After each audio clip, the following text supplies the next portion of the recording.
There are known knowns, known unknowns, and unknown unknowns. But there are also unknown knowns. The ancient and esoteric Order of the Jackalope is a secret society devoted to unearthing and sharing this forgotten knowledge. Each episode we take a story that is no longer common knowledge and share it with you. No topic is off limits, except for the obvious. Dawson's Creek, presented by Number 13. On February 15, 1912, Arthur Smith Woodward received a letter from his good friend Charles Dawson. Smith Woodward was one of the most preeminent paleontologists in Great Britain, keeper of geology at the British Museum, and fellow of the Royal Society. Dawson was a solicitor from Hastings. In his youth, Dawson had been an avid fossil hunter with a keen eye for easily overlooked details, and as he grew older he developed interests in archaeology, paleontology, and geology, which brought him into contact with Smith Woodward. The two men soon developed a profitable personal and professional relationship, with Dawson channeling fossils he found to Smith Woodward, whose analyses won them both fame and fortune. Well, mostly fame. If you want to get rich quick, you might want to go into a field other than paleontology. At first, Dawson's letter seemed like one of his usual rambling missives. He went on for a while about the book Sir Arthur Conan Doyle was writing, The Lost World, which sounded interesting. He dropped a discreet reminder about some money Smith Woodward owed him. Then he dropped a huge bomb. I have come across a very old Pleistocene bed overlying the Hastings bed between Uckfield and Crowborough, which I think is going to be interesting. It has a lot of iron-stained flint in it, so I suppose it is the oldest known flint gravel in the world. I think portion of human skull which will rival H. heidelbergensis in solidity. Now that got Smith Woodward's attention. Fossils of pre-human hominids had first been found in Germany's Neander Valley in the 1850s, and now the remains of so-called Neanderthal man were being found all over Europe. An even older skeleton, the so-called Java man, had been unearthed in the Dutch East Indies in 1891. These discoveries were forcing scientists to rewrite everything they thought they knew about human prehistory and evolution. Scientists everywhere but England, that is. Oh, sure, there were plenty of bones being dug up, but they were all Cro-Magnon. Old to be sure, but still modern humans when you got right down to it. Where were the English pre- and proto-humans, the ancestral progenitors of British greatness? Apparently, in a gravel bed in the Wealden somewhere between Uckfield and Crowborough.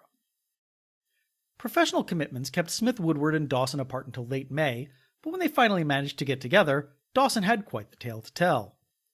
Several years previously, he had been at Barkham Manor near Piltdown Common in Fletching, East Sussex. He had a gentleman's agreement with the lord of the manor allowing him to wander around and collect fossils, as long as he didn't make a mess. On this occasion, he came across a group of laborers digging in a gravel pit. He asked them if they had seen anything unusual, and the foreman handed him a shard of a fossilized skull that they had accidentally smashed, thinking it was a coconut, apparently a common sight in the gravel pits of East Sussex. Dawson pocketed the skull fragment and politely asked the workers to let him know if they ever found anything else. The solicitor had returned to the gravel pit over the years, slowly accumulating more skull fragments and a few fossilized teeth. He recognized the teeth as belonging to a species of hippopotamus that had died out during the Pleistocene epoch. That got him thinking. Perhaps the skull was from the Pleistocene too. What did Smith Woodward think? Smith Woodward thought it almost seemed too good to be true. Here at last was what everyone had been searching for, the Great British Hominid. In the summer of 1912, Smith Woodward, Dawson, and a handful of trusted associates returned to Barkham Manor to see what else they could find. One of Dawson's fossil hunting friends, French paleontologist and seminary student Pierre Teilhard de Chardin, dropped by every now and then to assist. Local photographer John Frisbee was on hand to document anything interesting that turned up. There was Smith Woodward's assistant, Frank Barlow. Oh, and let's not forget the dig's mascot, Chipper the Goose, whose hilarious antics kept their spirits light. For several months, they plumbed the depths of the gravel pit, looking to unearth its secrets. Mostly, they found prehistoric mammal bones and teeth, but they did find 7 more fragments of the cranium, along with the right half of a jaw with 2 molars still attached. They also found flint tools, a sure sign of human or proto-human activity. At the December 18, 1912 meeting of the Geological Society of London, Smith Woodward revealed what he and Dawson had discovered. They found 10 large pieces of the skull representing almost the entire parietal bone, along with part of the nasal bone and orbital ridge, and the right third of the mandible. The bones were remarkably thick, suggesting they came from a primitive man, and chemical tests revealed that they had completely fossilized. Their age was estimated at about 500,000 years or so. Smith Woodward also revealed his laborious reconstruction of the completed skull. With large portions of the skull still missing, much had to be inferred from the few fragments they did have. One significant issue was that the articular condyle, the little ball where the mandible bumps up against the temporal bone, had snapped off, which was problematic as hominids and apes had very different structures there. However, the two molars still attached to the mandible had wear patterns suggesting the attachment had been quite manlike, so that's what Smith Woodward went with. He also gave it a prominent human-like forehead, albeit a very low one. Smith Woodward felt the skull's distinctive attributes made it the hitherto missing link between ape and human, an ancestor with the large brain of a modern man, but with a large jaw and other ape-like features. He gave this new hominid the grandiose name of Eoanthropus dawsoni, or Dawson's Dawn Ape. Everyone else just called it Piltdown Man. Many hailed Smith Woodward's discovery as a breakthrough, the earliest man, and a British one no less. But there were doubters from the start. Objections tended to break down along three lines. First, how old was Piltdown Man really? The fossil dating techniques of the time involved estimating the age of the strata they were found in, but a gravel pit was just a jumble of loose rock from many different strata. Piltdown Man could have been 500,000 years old, but he could have also been much younger than that. Smith Woodward and Dawson conceded that they were basing their age on a chemical analysis of the bones, combined with some inferences drawn from the fossilized fauna found alongside them. Second, were all of the bone fragments from the same individual? The pieces of the parietal bone clearly fit together, but did they come from the same skull as the disconnected pieces from the nasal ridge and orbital bone? And the mandible looked distressingly similar to that of a modern orangutan. These could have been the mixed-up remains of several different individuals, or even several different hominids, or even several different hominids and a primate. Smith, Woodward, and Dawson stressed that the bone fragments were found in such close proximity to each other that they could have only come from the same individual. And finally, how accurate was the reconstruction of the skull? A large group of the country's most prominent geologists, paleontologists, and anthropologists, including William Boyd Dawkins, Grafton Elliott Smith, and Arthur Keith, thought that Smith Woodward had bungled the job. Keith was the most vocal about his objections. Smith Woodward had consulted him during the reconstruction process, and even then Keith thought his colleague was going about it all wrong. The cranium was clearly too small, and the lower part of the skull was all wrong. A jaw that ape-like attached to a skull that man-like would make it virtually impossible for its owner to breathe or swallow. Plus, with an ape-like jaw with limited lateral movement, it would be virtually impossible to achieve the human-like flattening of the rear molars. Keith resolved these issues by making his own reconstruction of the skull, less of an ape with a modern cranium and more like a modern man with a big old jaw, sort of a prehistoric Robert Zadar. On August 11, 1913, Keith and Smith Woodward had a public debate about the reconstruction. To most observers, Keith was the clear winner. His expertise with hominid and primate ancestry made him far more convincing than Smith Woodward, whose specialty, after all, was prehistoric fish. Even so, there was no way to tell which of the two was correct unless they found another piece of Piltdown Man's skull that provided more information about its shape, something like that missing articular condyle or some canine teeth.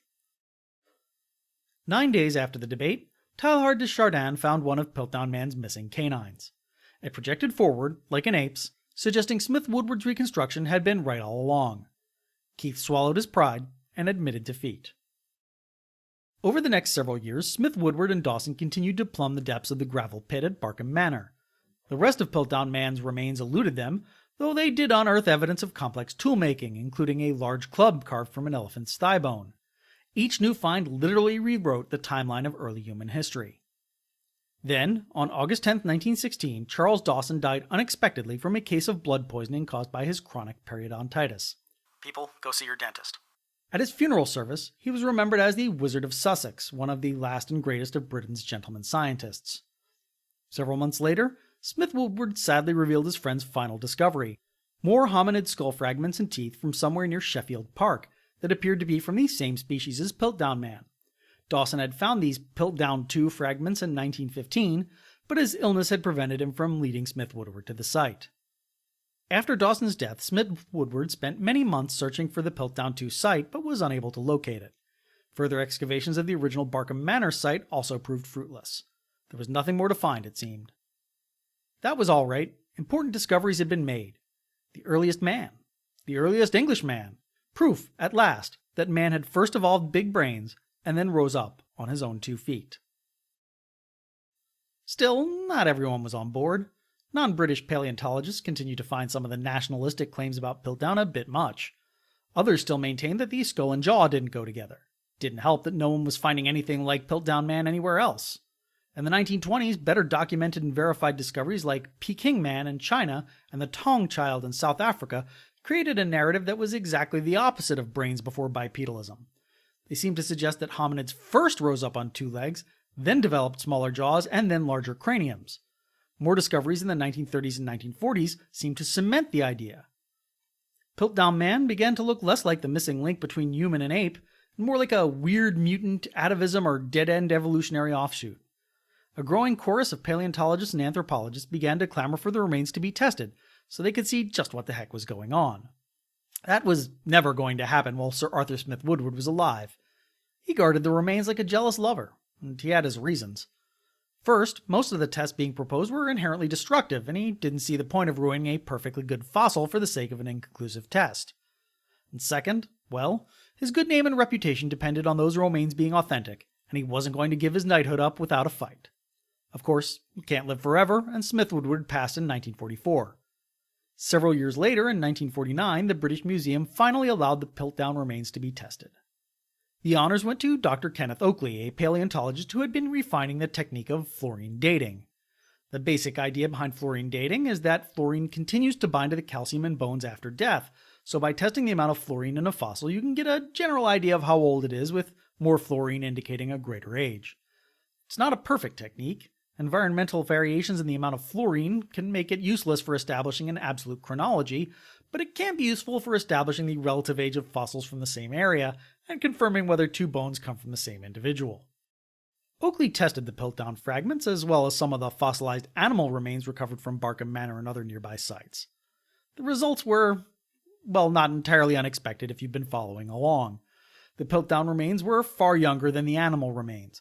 Instead of being 500,000 years old, they were only about 100,000 years old. It suggested that Piltdown Man was not the missing link after all, but a one-off terrorism. Oakley also uncovered something shocking while going through Smith Woodward's stuff. A third set of hominid remains discovered by Dawson near Barkham Mills, now referred to as Piltdown 3, even though the find comes before Piltdown 2 in the chronology.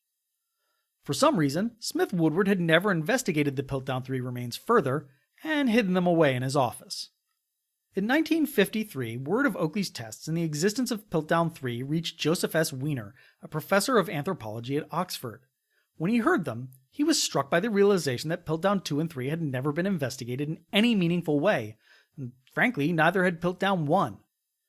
Weiner put together a team consisting of himself, Oakley, and fellow anthropologist Wilfred LaGrosse Clark to get to the bottom of Piltdown once and for all. And it turns out, the doubters were right. The skull fragments and the mandible did not belong together. Refinements to Oakley's dating technique established that the cranium was only about 12,000 years old and the mandible was far younger. For that matter, the mandible and teeth didn't go together either. The teeth had also been filed and shaped to change their wear patterns. Thanks to these discrepancies, the trio were allowed to conduct some more destructive tests. Drilling into the fossils, they discovered that the teeth had been painted to make them look over with what appeared to be commercially available Van Dyke brown paint. The skull fragments also showed signs of being chemically stained, most notably the presence of chromium. Their conclusions were damning. The skull was probably that of a recent Cro-Magnon. The mandible seemed to belong to a modern orangutan, and the teeth were from a chimpanzee. The Piltdown 2 and 3 skull fragments, at least, seemed to be of a similar age to the Piltdown 1 fragments, or rather, the exact same age as the Piltdown 1 skull fragments. Turns out they were all from the same skull. The conclusion was inescapable. Piltdown Man was a hoax. The obvious next question is, who was the hoaxer? The unfortunate answer is that we don't know and will probably never know. 40 years had gone by and everyone directly involved in the discovery had either died or was old and in ill health. There was no telltale forensic evidence pointing at a particular suspect, no secret revelations hidden in a long-forgotten diary, no preponderance of circumstantial evidence. That won't stop us from putting on a rumpled overcoat, gumming a half-smoked stogie, and taking a look at some of the leading suspects. Let's start with the most famous name associated with the hoax, Sir Arthur Conan Doyle. Did Conan Doyle have the means? Absolutely. He had been trained as a physician and was widely read on scientific subjects, including paleontology and evolution. In 1912, he was just putting the finishing touches on The Lost World, a novel about a hidden plateau populated by dinosaurs and cavemen, and as part of his research, he'd studied how to fake fossils. One of the characters in the novel, Tarp Henry, even makes the claim, "If you are clever and you know your business, you can fake a bone as easily as you can a photograph." Did he have the opportunity? Sure. He had ample resources to acquire human and exotic animal remains. He was a distant acquaintance of Charles Dawson and could have figured out the areas where the solicitor rambled. And he lived in Crowborough, only a few miles from Piltdown. Did he have the motive? Almost certainly not. Conan Doyle was scrupulously moral, in fact a bit of a scold if we're being honest, and the hoax didn't benefit him in any way. He had no reason to want to embarrass Charles Dawson or Arthur Smith Woodward. The hoax was intended as guerrilla marketing for the Lost World. It's hard to see how that would be effective, or why he thought it would be more effective than a cover blurb proclaiming, "From the creator of Sherlock Holmes." Others have suggested that Conan Doyle was seeking revenge on modern science for constantly dunking on his beloved spiritualism. That's quite a stretch and also premature. His beef with science didn't really get started until a few years later, when he was taken in by the transparently fraudulent Cottingley fairies. Turns out Tarp Henry was right, you can fake photographs rather easily. Besides, if you're trying to discredit a whole field of science with a carefully crafted hoax, then you kind of have to reveal the hoax at some point. So why didn't Conan Doyle do it? Those who think he's the guilty party can't come up with a better explanation than, he was very busy and just forgot, which isn't going to cut the mustard. But that sort of revenge is often put forth as the driving force behind the Piltdown hoax. Maybe it was an elaborate trap intended to embarrass Arthur Smith Woodward, engineered by one of his rivals like geologist William Johnson Solus. Maybe the trap was meant for Charles Dawson and was engineered by one of his rivals, fellow fossil hunter William James Lewis Abbott, who was jealous of his fame, Hastings Museum curator William Ruskin Butterfield, who was angry that Dawson took all his best finds to London, or the entire Sussex Archaeological Society, who he had screwed in a real estate deal. Boy, Dawson sure had a lot of enemies for a simple country solicitor, didn't he? Maybe the hoaxer had an even bigger target in mind. Samuel Allison Woodhead's goal is supposed to have been nothing less than discrediting the entire theory of evolution. These all run into the same problem as the Conan Doyle theory, in that none of the supposed hoaxers ever actually tried to spring the trap once their quarry had been lured into it. Revenge may be a dish best served cold, but it's also best enjoyed while all the parties involved are still alive. There's just no record of these folks speaking out and being ignored. In fact, there's only one revenge-motivated suspect who deserves any further scrutiny: Martin Hinton, one of Smith Woodward's former students, a fellow employee of the British Museum, and later keeper of zoology. In Hinton's case, there's some circumstantial evidence that points to his involvement. Years after his death, one of his trunks was found to contain fake fossils similar to the Piltdown remains, along with all the tools and chemicals necessary to fake them. He's also a dead ringer for a mysterious stranger once spotted lurking around the Barkham Manor dig site. Hinton never said a word about Piltdown Man in public, but was known to have expressed his doubts in private. That does not mean that he was in on it, though. It seems more likely that he suspected a hoax, but couldn't actually prove it, and decided to keep his mouth shut rather than risk angering a colleague and getting swept up in vicious academic politics. If he was in fact the mysterious stranger, it should be noted that the stranger was spotted at Barkham Manor shortly before the discovery of the dig's most controversial artifact. I have previously described this as a large club carved from an elephant's thigh bone, but in fact the club is a dead ringer for a cricket bat. As tools go, that's a bit on the nose for the earliest Englishman, but it fits in perfectly with Hinton's offbeat sense of humor. Maybe he planted the cricket bat as a warning to the real hoaxer, or as a test to see just how credulous Smith Woodward and Dawson were. In the end, the trunk is the only real evidence tying Hinton to Piltdown, and it's just not enough to make the case that he was the hoaxer.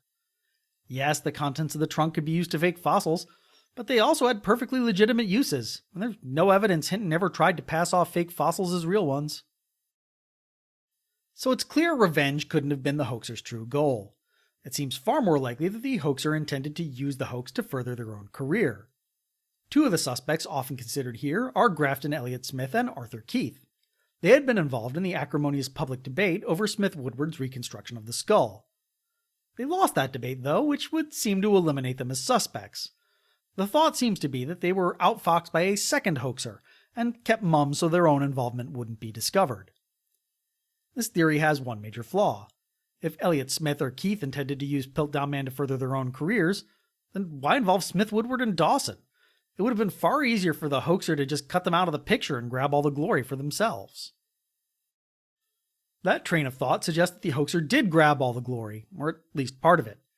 That points us in the direction of those who were directly involved in the discovery. How about Pierre Teilhard de Chardin? He was president for most, if not all, of the Barkham Manor finds, and had been the one who uncovered Piltdown Man's missing canine tooth at just the right time. That's awfully suspicious. He also wrote letters implying he had seen the Piltdown II remains in situ, but they were discovered while he was serving in the French army during World War I, which seems to imply he had been involved in forging and burying the fossils. On the other hand, Teilhard de Chardin was hardly a Piltdown Man diehard like Smith, Woodward, and Dawson.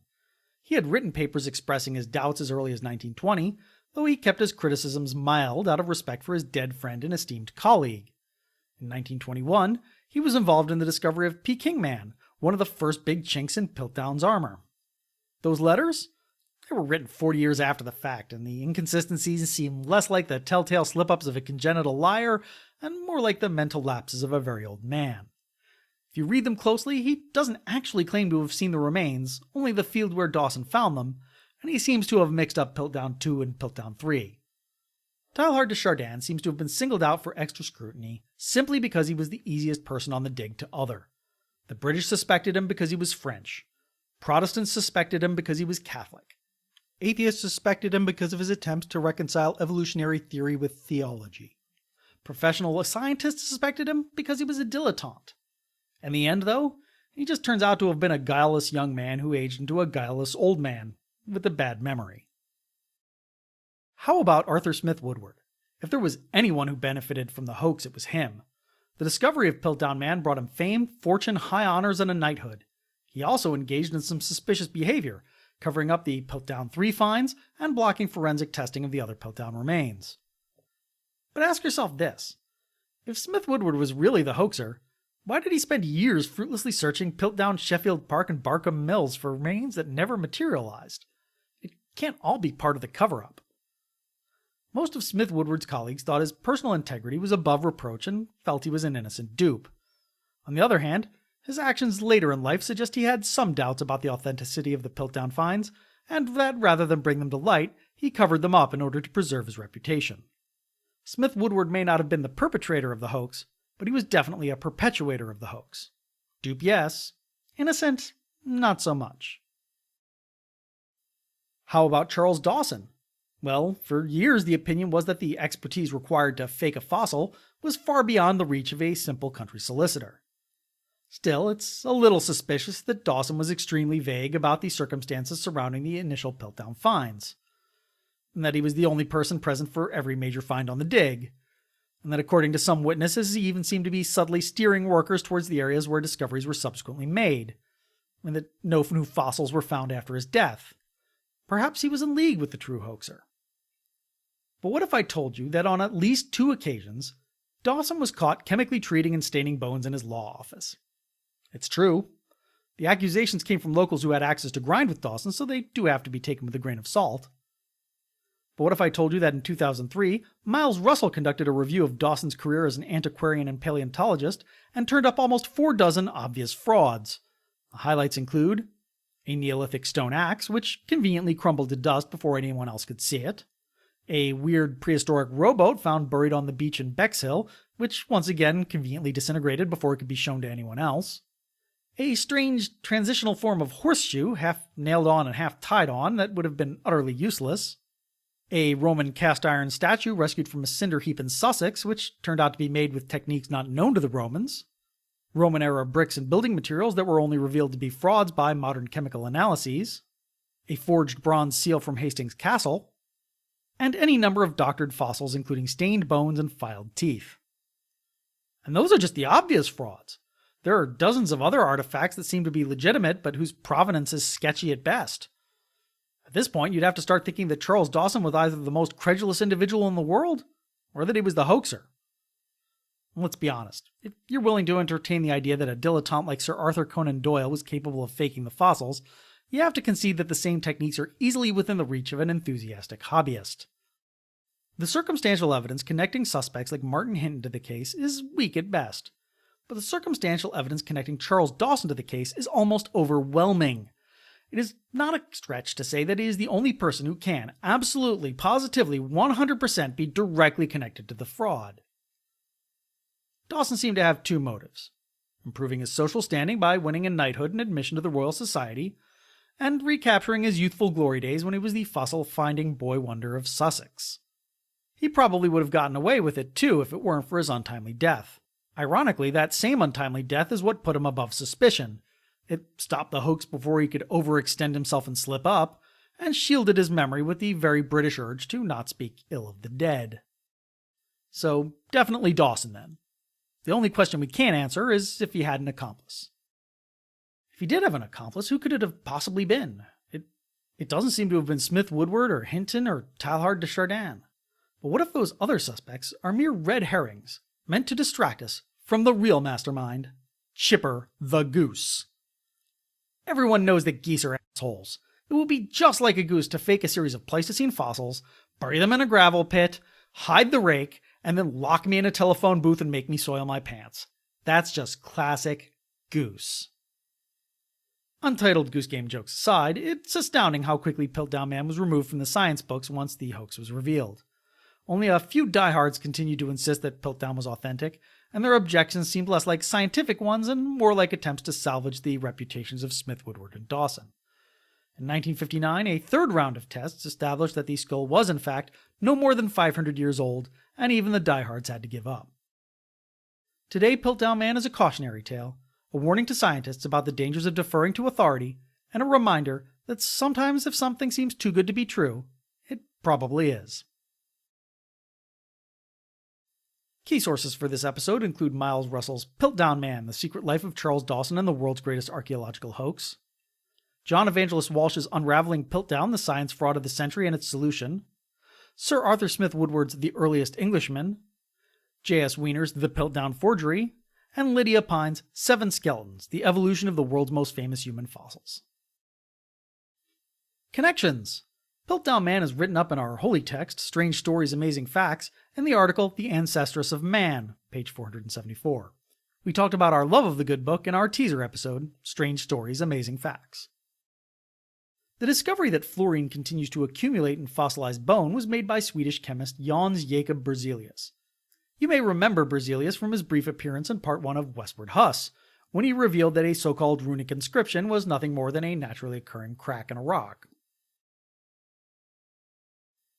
Dawson's Creek was written and produced by David White for the ancient and esoteric Order of the Jackalope, and is released under our Creative Commons Attribution Non-Commercial Share-alike 4.0 International License. All rights reserved, all wrongs reversed.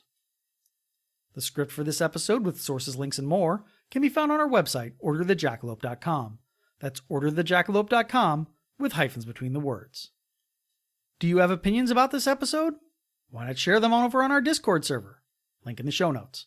Or tag us on social media. We can be found at Order Jackalope on Twitter, Instagram, Reddit, and Tumblr.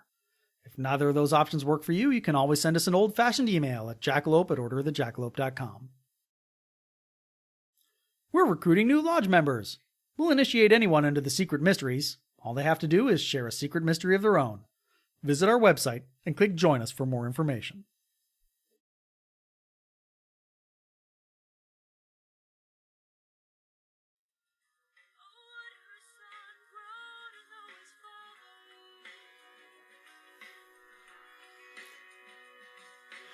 I don't want to wait for our lives to be over.